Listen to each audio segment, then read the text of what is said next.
মির্জা ফখরুল বলেছে পবিত্র কোরআন মসজিদের সঙ্গে রাজনীতির কোনো সম্পর্ক নেই।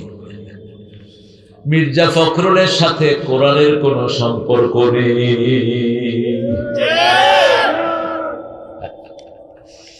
ফখরুল সাহেব, আপনি একটু পড়েন, সূরা ফাতিহা পড়েন অর্থ সহ। কি করলা সারা জীবন? সব তো পাকায় ফেললা, একটু পড়ো কোরআন। এর আগে বলেছো আমরা শরিয়া টরিয়া মানি না। শরিয়া না মানলে তো তুমি মুসলমান থাকতে পারবা না। কথাবার্তা বুঝবুঝ করে গেল। কোরআনের সাথে রাজনৈতিক সম্পর্ক নাই তো রাসূল সাল্লাল্লাহু আলাইহি ওয়াসাল্লাম মদিনার প্রেসিডেন্ট হলেন কেন? কেমনে হলো? মূর্খের মতো কথা বলো কেন? ঐক্য বজায় রাখবা, উল্টা পাল্টা কথা বলবা না। তোমার মতো লোককে বিএনপি থেকে বের করে দেওয়ার লোক বিএনপিতে আছে। উল্টা পাল্টা কথা বলবা না। তারেক ওখান থেকে মগজ ঠিক মতো ধোলাই করছে, প্রতি জুমায় মসজিদে গিয়ে বসে থাকে। আল্লাহ এই দলটাকে ইসলামের জন্য কবুল করে। দলটা কপাল খারাপ আসলে। এর আগে মান্নান ভাইয়া একটা ছিল, এক নম্বর আওয়ামী লীগের দালাল ছিল। আল্লাহ একে বুঝ দেন। কোরআনে নাই এমন কোন বিষয় নাই। সব নবী রাজনীতি করেছেন। রাজনীতি করা নবীদের শান, মূর্খদের শান না। রাজনীতি মানে কার নীতি? রাজার নীতি। কার নীতি? রাজাকে। রাজাকে তো তোরা কোত্থেকে আসলি? তাবারাকাল্লাযী বিয়াদিহিল ওয়া হুয়া আলা কুল্লি শাইইন। সর্বময় ক্ষমতার মালিক কে? আল্লাহ। সব বিষয়ে ক্ষমতা রাখেন কে? আল্লাহ। পৃথিবীর সবচেয়ে গুরুত্বপূর্ণ বিষয় হলো রাজনীতি। ঠিক না ঠিক? দেশ কন্ট্রোল করে কে? আল্লাহ। রাজনীতি কন্ট্রোল করে। কি কন্ট্রোল করে? আগে করতো আওয়ামী লীগ, এখন কন্ট্রোল করতে কারা? গত পরশুদিন বিএনপি আওয়ামী লীগ কারে অতিথি দিবে কিশোরগঞ্জে আমার এক মাহফিল, একটার সময় বন্ধ। আগের দিন রাতে হলো, পরের দিন বন্ধ। পরে বিএনপির সভাপতি, জামাতের সভাপতি ডিসি ধরে বললো যে যেগুলো আওয়ামী লীগ মাহফিল বন্ধ করছে এগুলো আমরা স্বীকার করি না। পুলিশ গেল, বিএনপির এগুলো দিল দৌড়ানি, দিছে দৌড়। লগে কারা আছে? ওই হেতেনরা, বুঝছেন তো? ওই হেতেনরা। এরপরে এটা করবেন না। যদি এইবার ঐক্য ভঙ্গ হয়, এমন আস্থা করে নিক্ষিপ্ত হবা, নামও বলতে পারবে না দলের। আমাদের ইসলামালাদের কিছু হবে না। আমাদের শক্তি আরো বাড়বে। লিখিত রাখো, আমাদেরকে যত মারবা আমরা তত বাড়বো। এই লক্ষ্মীপুরে এখন জামাত ইসলামী একটা ফ্যাক্টর। ঠিক না বাড়ি? শিবির সারা দেশে ফ্যাক্টর। মুছে ফেলা এত সহজ?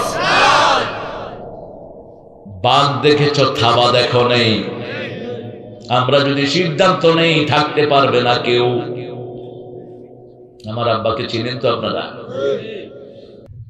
সংগ্রামী সর্বদলীয় সংগ্রাম পরিষদ হয়েছিল একবার, 85, 86, 87।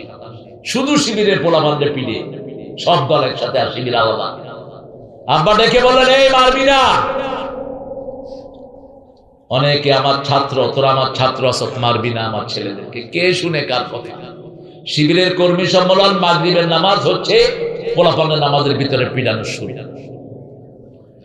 এইবার আব্বা বললেন যে নামো, বদরের রাজাকাররা নামে। 700 পিটেছে, 700। বাড়িতে গিয়ে গিয়ে ধৈরাই না পিটেছে। আমরা আইন হাতে তুলে নিতে চাই না, কিন্তু আমরা তো মরার জন্য দৌড়াই, তোমরা বাঁচার জন্য দৌড়াও।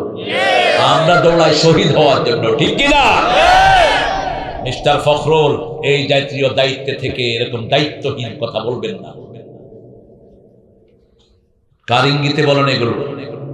কে বলতে বলেছে আপনাকে এগুলো?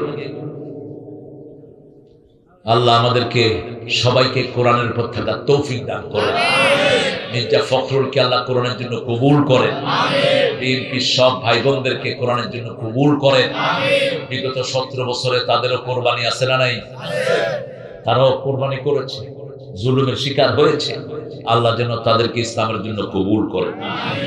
জিকির করব কার? জিকির সর্বশ্রেষ্ঠ জিকির কি? না, তেলাওয়াতুল কোরআন। বাদা তেলাওয়াতিল কোরআন লা ইলাহা ইল্লাল্লাহ কোরআনের একটা অংশ। সূরা মুহাম্মাদের 19 কত? 19 ফা'লাম আন্নাহু লা ইলাহা ইল্লাল্লাহ ওয়াস্তাগফির লিযামবিক। রাসূলকে আল্লাহ বলছেন আমাদের উদ্দেশ্য করে, রাসূলের তো গুনাহ নাই, আমরা যেন গুনার জন্য মাপ চাই কার কাছে? কিন্তু রাসূলও গুনার জন্য মাপ চাইতেন, আস্তাগফিরুল্লাহ পড়তেন রাহমাতাল লিল। দৈনিক 100 বার, কয়শ? 100 বার তওবা করতেন। আবু হুরায়রা বলছেন আমি রাসূলের পাশে বসে আছি, রাসূল সাল্লাল্লাহু আলাইহি ওয়াসাল্লাম কথা বলছেন, মধ্যখানে বলছেন আস্তাগফিরুল্লাহ আস্তাগফিরুল্লাহ আস্তাগফিরুল্লাহ। আমি বললাম কথা বলার ফাঁকে ফাঁকে 100 বার তিনি ইস্তেগফার পড়ে ফেলেছেন। সুবহানাল্লাহ বলবেন। যাদের আমলনামায় ইস্তেগফার বেশি, কিয়ামতে তাদের জন্য সুসংবাদ। আল্লাহ বলছেন 8টা লাভ আস্তাগফিরুল্লাহর ভিতরে। কয়টা? গুনাহ মাফ চাওয়ার ভিতরে 8টা লাভ। প্রথম হলো তোমাদের গুনাহ মাফ করে দিবেন কে? আল্লাহ। 2 নাম্বার, বৃষ্টি রহমতের বৃষ্টি বর্ষণ করবেন কে? আল্লাহ। 3 নাম্বার, সম্পদ বাড়িয়ে দিবেন কে? আল্লাহ। 4 নাম্বার, শরীর ভালো রেখে দিবেন কে? আল্লাহ। 5 নাম্বার, দুশমনকে অবমানিত করে দিবেন কে? আল্লাহ। 6 নাম্বার, সব রকমের বিপদ থেকে হেফাজত করে দিবেন কে? আল্লাহ। 7 নাম্বার, রোগ বালাই থেকে বাঁচিয়ে দিবেন কে? আল্লাহ। 8 নাম্বার, জান্নাত দিয়ে দিবেন কে? এগুলো এটা থেকে শুনে শুনে লিখে নিয়ে